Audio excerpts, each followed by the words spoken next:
Good day everyone and welcome to day 329, turn 329 of your daily Civ 7 news update. Strap in for a long one today team, this was an absolute whopper of a stream. Starting off with the surprise leader reveal, Harriet Tubman. Harriet gets 50% increased influence towards initiating espionage actions. Straight up, I don't know what this is trying to say.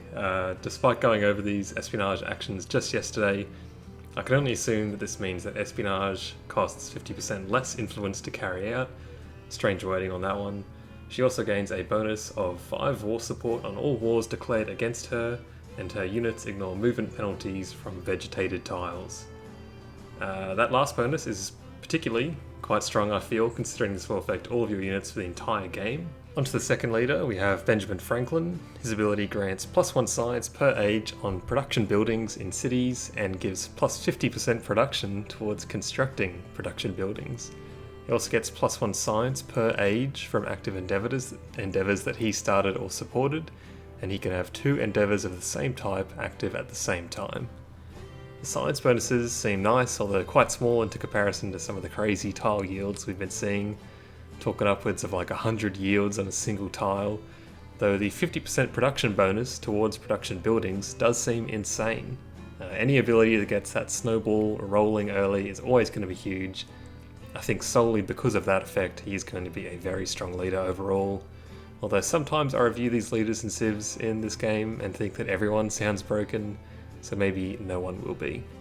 We did also get perhaps accidental confirmation that Siam will be making an appearance in the modern age. No further info there at all, but there you go.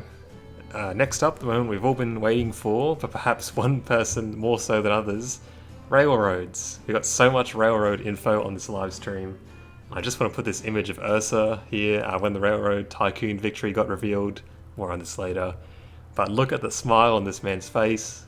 If happiness could power cities, this man could light up the whole of England. But how do they work? Well, you have to first build a railroad station in at least 2 cities, and this will immediately build a railroad between them. From there, units can essentially teleport between cities that are connected via rail, exactly like with airports and airdropping in Civ 6, although they did mention that there was something like a 20 tile limit to how far you could teleport in one turn. This was definitely the most expected outcome, although I don't think they touched on whether the railroads themselves also allow for more effective movement if you physically walk units around on them.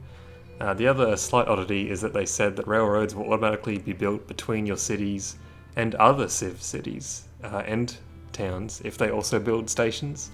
If it's just a cosmetic thing, that doesn't seem too big of a deal, but getting a railroad between you and Xerxes, who is about to murder you, and having his units rush in on said railroad might be a little vexing.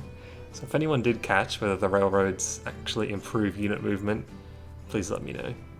On to victory conditions. We got a look at all of them, and we got most of the detail on some of them. Starting off with the economic victory I touched on before, Railroad Tycoon. This is probably the most involved one. You will need to gain 500 Railroad Tycoon points to complete it, and to fully talk about this one we need to go back a step and talk about factories. So factories are a building that you unlock in the modern age, and you can fill them with these factory resources, which are going to grant various bonuses depending on what it is. The one they showed off gave 3% culture to the city it was in. Each factory resource gives a 1 Railroad Tycoon point per turn, and factories can have multiple resources within them. You can also build factories in towns, so all in all, this is going to be a great victory condition for wide empires that can connect up heaps of factories via rail and slot in as many of these factory resources as possible. Note that getting these 500 points doesn't instantly win you the game. This goes for all the victory conditions. Completing the track just unlocks the victory condition associated with that track. In this case, it is the World Bank victory condition. No idea what that is yet, but from the victory conditions they have shown, this one definitely looks like the most fun and what I'll probably aim for in my first game. Speaking of, Culture Victory was also shown off, only briefly, and this requires you to unlock the Natural History Civic, which will then allow you to train explorers, which essentially seem to be like archaeologists from Civ 6, and these will allow you to collect artifacts that are housed in museums. Collect 15 of them and you will unlock the World's Fair Victory condition, and that's pretty much all we got for the Culture Victory. The Military Victory ties in a little with the ideology system. In the modern age, you can choose to follow communism, fascism, or democracy, which Ed said would obviously create friction between civs of differing ideologies, as well as bringing other civs of the same ideology together.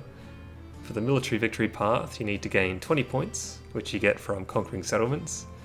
You get 1 point before you have your ideology, 2 points after, and 3 points against someone with a different ideology. Completing this track will allow you to carry out Operation Ivy, which will of course involve nuclear technology. This is definitely the victory condition I'm most curious about. Perhaps carrying out the first nuclear strike will be the way you win via the military path. Only time will tell, as they were not willing to show this off during the live stream. Lastly, we have the science victory, which is the good old space race, all reliable. Once you research flight, you then have to construct an aerodrome and complete the transoceanic flight project. No further word on the other space race projects required to complete this path. That's it for victory conditions. Moving on to the final commander unit. We have kind of 1.5 commander units in this age. First up we have the squadron commander. This one was a little confusing, to be honest. Didn't quite grasp how it worked exactly, but we know that this commander has to be land-based, in flat terrain with no vegetation. They manage aircraft and have very similar actions to previous commanders really, promotions, commendations, all that good stuff. In addition to the squadron commander though, we also have the aircraft carrier, which functions quite similarly, but this, as in previous Civ games, it's a water-based unit, you can store aircraft on it. I loved this unique action they showed off for the carrier, where you can set all your bombers to carpet bomb the same target, so you don't have to do them all manually. It's nice little touches like this that I really love. Good stuff on that.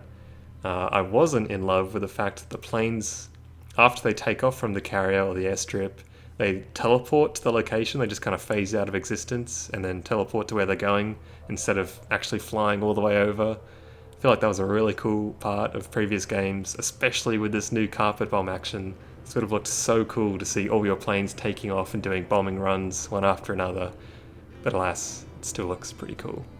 Otherwise, there was plenty of small stuff to see throughout the live stream, so go give it a watch if you want the full 90 minutes of Civ 7 goodness.